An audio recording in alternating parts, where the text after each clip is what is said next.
On va passer à la culture. Thierry Lhermitte, Pierre Arditi, François-Xavier Demaison ou encore Claire-Marie Leguet, Daniel Russo ou encore Francis Huster. Toutes ces stars seront en Israël du 22 au 30 octobre prochain entre Tel Aviv et Jérusalem pour lancer le premier festival de théâtre français d'Israël organisé par le metteur en scène Steve Suissa. Steve Suissa qui était de passage en Israël et je n'ai pas manqué l'occasion de le rencontrer pour vous. Regardez.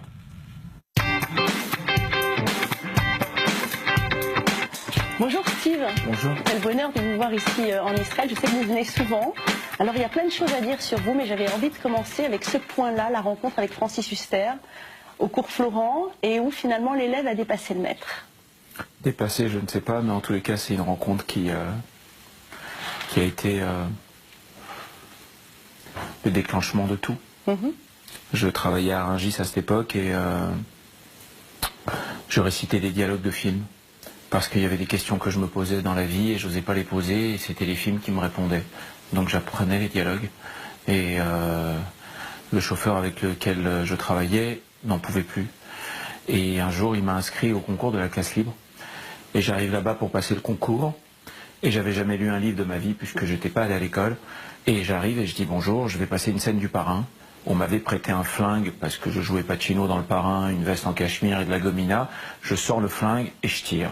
Et mon flingue était chargé parce que je voulais vraiment être dans la crédibilité du personnage. Et je fais 2 énormes trous par terre. Il y a Florent qui tombe dans les vapes, Huster me fait « Dehors !» Et 2 jours après, sur le téléphone de mon répondeur de ma chambre de bonne, j'avais la voix de Francis Huster qui me disait « Bonjour, c'est Francis Huster, vous êtes reçu en classe libre. » Waouh! Ça a commencé comme Quelle ça. Aventure! Ouais. Quelle aventure! Et puis après, alors, une filmographie incroyable avec L'Envol, qui t'a valu quand même une reconnaissance à Moscou, Ouais. qui est un film un petit peu autobiographique. Et puis Munch. Alors moi, ce que j'ai apprécié, c'est que tu as fait une déclaration un jour à un journaliste et tu as dit que si tu n'avais pas joué ce film-là, et si tu n'avais pas rencontré Francis Huster, ben peut-être que tu aurais eu cette destinée. Tu le penses vraiment? J'en suis sûr. Parce que c'est plus qu'un ami, c'est un mentor, là. Oui, c'est quelque chose de fraternel. Il m'a donné la main et ça a été très significatif dans mon parcours. C'est vrai que si j'avais pas rencontré cette passion des personnages, des livres, des histoires, et puis après du théâtre, de la musique et du cinéma, je pense que j'aurais mal tourné. Ouais. Alors, vous êtes acteur, vous êtes metteur en scène, vous êtes réalisateur, vous êtes producteur, vous avez maintenant amené un festival dont on parlera tout à l'heure. Donc, quand vous vous épanouissez le mieux? Dès que mon énergie sert à construire, dès que je me sens utile, dès que je crois en quelque chose et que je veux raconter avec mon point de vue des histoires. Parce que je crois que la littérature, le cinéma, le théâtre, le sport et la science peuvent contribuer à rassembler. Vous parlez de diriger des acteurs, vous avez une méthode bien à vous. Comment vous faites? Alors je fais une première lecture, je fais des auditions avec les acteurs. Les 2-3 premières semaines, je tourne le dos à la scène et rien qu'à la voix, je dirige les acteurs sans les regarder. Et après, c'est beaucoup plus animal encore. Je monte sur le plateau et je leur attrape les hanches, je leur attrape les chevilles, je leur attrape la nuque. Et jusqu'à ce qu'ils ne perdent pas le contrôle comme quelqu'un qui va jouir, je ne les lâche pas. Alors vous êtes aujourd'hui de l'origine de la création d'un festival de théâtre que vous amenez ici en Israël. Alors racontez-nous cette aventure. D'abord, est-ce que c'est pas trop difficile de persuader comme ça les acteurs français de venir en Israël? Et puis vous avez, on a déjà vu Francis Huster ici, mais là il y a Thierry Lhermitte qui est là aussi. Et alors le point commun, c'est que tous les deux ont réalisé qu'ils étaient juifs. Grâce à Claude Weichmann qui tient à l'université de Netanya et à la Cinémathèque de Tel Aviv, on est venu montrer Anne Frank il y a quelques années ici. Et les salles étaient complètes, il y a eu une liste d'attente de gens. Et quand je suis reparti, moi j'en étais convaincu et Huster a été très surpris. Parce qu'il pensait en Israël qu'il allait voir des gens qui se planquent.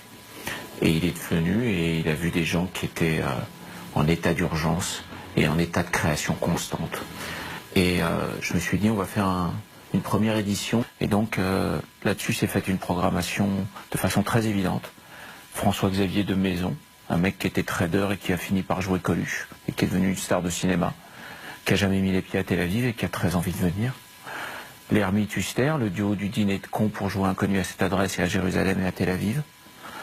Dans le théâtre où a été jugé Eichmann. En plus, Vladimir Horowitz, un pianiste que personne ne connaît, qui est pourtant le pianiste du siècle, avec Claire-Marie Leguet, qui est une des plus grandes virtuoses du monde, et L'être ou pas, une pièce qui a déjà été jouée 400 fois, de Jean-Claude Grimbert, avec Pierre Arditi et Daniel Russo, deux acteurs formidables, où pendant 1h30, on se fend la gueule, alors que ce qui est dit est fondamental.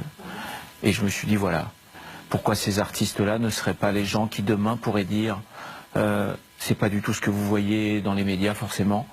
En Israël, il y a 3 822 000 spectateurs de théâtre par an, alors qu'il y a 8 millions d'habitants. Donc il y a 37% de gens qui vont au théâtre, ce qui n'existe dans aucun pays du monde. C'est vrai que l'art et la culture, en tous les cas, vous affichez votre judaïsme clairement, vous travaillez beaucoup avec Israël, vous avez parlé justement de lutter contre la fausse médiatisation. C'est pas difficile de vivre ça dans un pays justement, en ce moment comme la France? Je reçois des menaces de mort très régulièrement. On me met une étiquette metteur en scène sioniste. Je crois pas que ce soit si simple que ça. J'ai deux amours, Israël et la France, parce que il y a le pays où je suis né, qui est la France, et je suis français. Il y a mon pays de cœur qui est Israël. Je trouve que l'énergie qui se développe dans ce pays est sublime, même pour celui qui n'est pas juif. Et mon ambition aujourd'hui, en tous les cas, tout ce que j'ai comme volonté, comme force, va tout simplement se construire en faisant un pont d'amour entre la France et Israël. Et ça, à part Dieu, personne ne m'arrêtera. Merci Steve, on se voit en octobre pour ce festival de théâtre. On espère qu'il y en aura plein d'autres.